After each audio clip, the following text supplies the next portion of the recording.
नमस्कार मंडळी, तुम्ही सगळ्यांनी तर खेकडा भजी म्हणजेच कांद्याची एकदम कडक अशी भजी खाल्लेलीच असेल.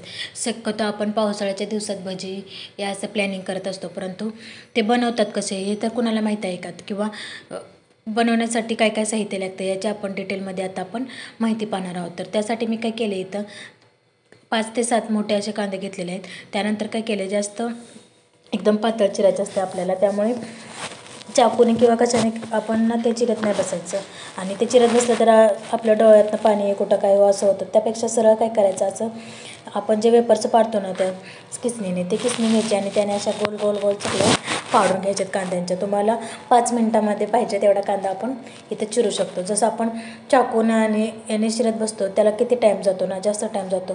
त्यामुळे ही पद्धत एकदम फास्ट उरकण्याची आहे किंवा पटापट उरकून जाते आणि डोळ्यातनं पाणीसुद्धा येत नाही कांदा चिरताना, किंवा काही असं अवघड वाटत नाही कांदा चिरायचं म्हणजे.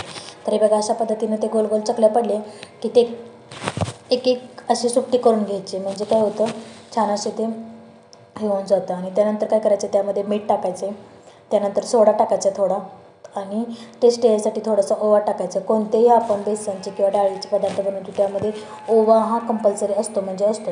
तर त्यामध्ये थोडासा ओवा टाकायचा, थोडीशी कसुरी मेथी टाकायची, त्यानंतर थोडीशी हिरवी मिरची टाकायची. लहान बाळ खाणार असेल तर ऑप्शनल आहे, तुम्ही टाका अथवा टाकू नका. त्यानंतर हे बघा, इथं मी एक फुलपात्र भरून बेसन घेतलेलं आहे आणि इथं आपल्याला पाण्याचा एका थेंबाचा सुद्धा वापर करायचा नाही. आणि शेवटी मी काय केलं, इथं कोथिंबीर टाकलेली आहे थोडीशी. आणि काय करायचं, थोडंसं हाताने मस्तपैकी कालवून घ्यायचं. जेवढं बेसन लागेल तेवढं टाकत राहायचं आहे, कारण इथं पाणी नाही वापरायचं. जेवढा कांद्याला जे मॉइश्चर असते ना, त्या कांद्याच्या मॉइश्चरमध्येच हे बेसन आपलं काय झालं पाहिजे, पूर्णपणे ओलं झालं पाहिजे किंवा मुरलं पाहिजे, किंवा त्यामध्ये आपल्याला पाणी टाकायचं नाही, हे फक्त आपण लक्षात ठेवायचं आहे.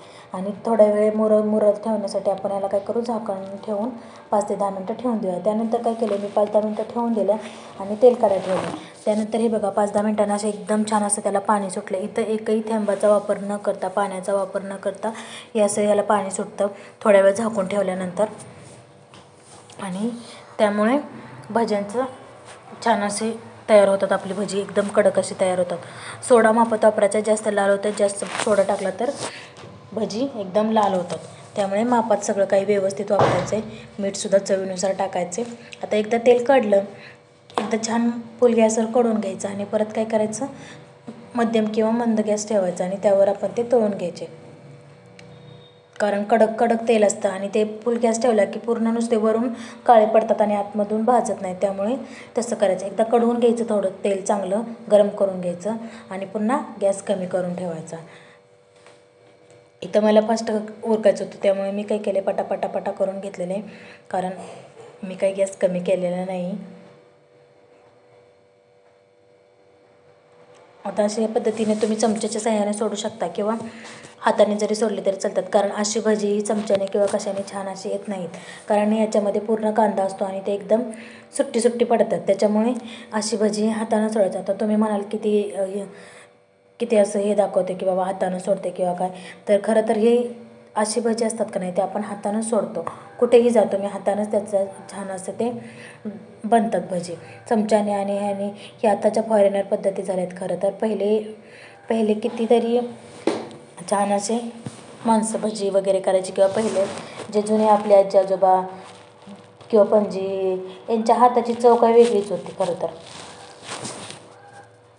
तर हे बघा, अशा पद्धतीनं मी परत गॅस कमी केला थोडासा आणि हे बघा मंद गॅसवर असे तळून दिलेले आहेत.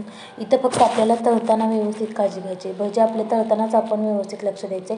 बाकी सगळं आपल्याला जमतं आणि तळताना आपण थोडीशी घाई करतो आणि मग ते असे क्रंची होत नाहीत. तर त्यासाठी आपण भजी व्यवस्थित क्रंची होईपर्यंत तळायच्यात. त्यामुळे छान असं खायला पण टेस्ट येते आणि खाताना पण छान वाटतं, किंवा छान असे कडक लागतात ते भजी, तेव्हा खाण्यालासुद्धा आपल्याला भारी वाटतं, खातानासुद्धा. तर हे बघा, अशा पद्धतीने एकदम छान असे मी तळून घेते भजी आणि त्यानंतर तुमच्याशी बोलते. तर आता तुम्ही म्हणाल, हे मध्ये ना आधीच म्हणजे अचानकच भजी का करते, तर होळीच्या सणाला आपण पापड भजी वगैरे सगळं काही तळत असतो आणि तेव्हा मला ही कल्पना सुचली, मला चला शेअर करूया आपण पण. तर मी बनवले होते अशा पद्धतीनं. किंवा तुम्ही म्हणाल कधीही काही बनवते, तर असं काही नाही. हे बघा, छान असे आपली क्रंची भजी तयार झालेले आहेत. त्यामधलं तेल पूर्ण सगळं असं नितळून घ्यायचं आहे झाऱ्याने आणि ते असे आपण झाडं जरी असलं ना तरी ते छान असे कडक वाजतात. इथं मी व्हॉइस ओव्हर करते त्यामुळे ते काय ऐकाय नाही येणार तुम्हाला, पण खरंच छान असा आवाज येतो त्याचा एकदम कडक असा. आणि जे राहिलेले होते ना ते दुसरे ते पण मी इथं सोडून घेते. तर अशा पद्धतीने तुम्ही जर भजी करून पाहिली ना खरंच खूप छान अशी टेस्ट येते आणि एकदा तुम्ही खरंच बनवून पहा. परत परत तुम्ही बनवून खाल, छान असे होतात ते भजी. तर हे बघा मी दुसरे पण पूर्णपणे असे सगळे तळून घेते.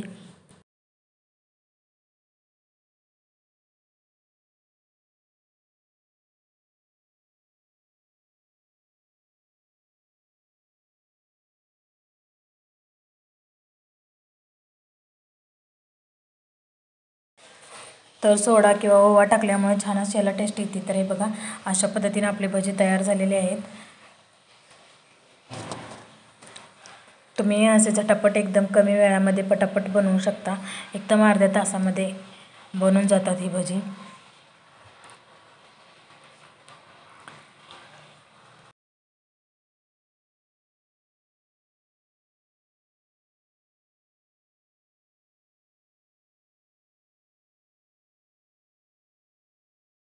तर मंडळी दुसरे भजी आपण तळत आहेत किंवा तळून होत आहेत तोपर्यंत तुम्ही जर चॅनलवर नवीन असाल किंवा माझे व्हिडिओ तुम्हाला आवडत असतील तर चॅनलला सबस्क्राईब करा, सपोर्ट करा.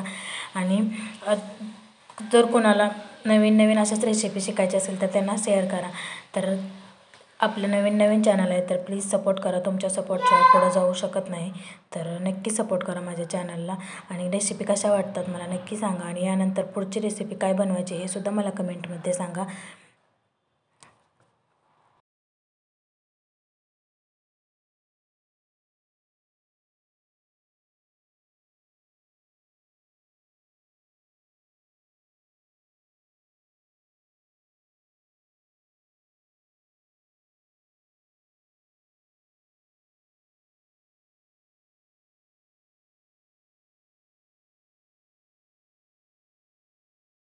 तर मी सगळं काही तयार करून घेतलं आहे आणि हे बघा अशा पद्धतीने आपली भजी तयार झालेली आहेत.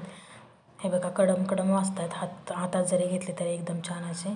तर तुमच्या इकडं काय म्हणतात त्या भज्यांना मला नक्की सांगा कमेंटमध्ये. आणि कसा वाटला व्हिडिओ मला नक्की सांगा. आणि व्हिडिओवर जर तुम्ही किंवा चॅनलवर नवीन असाल तर चॅनलला नक्की सपोर्ट करा.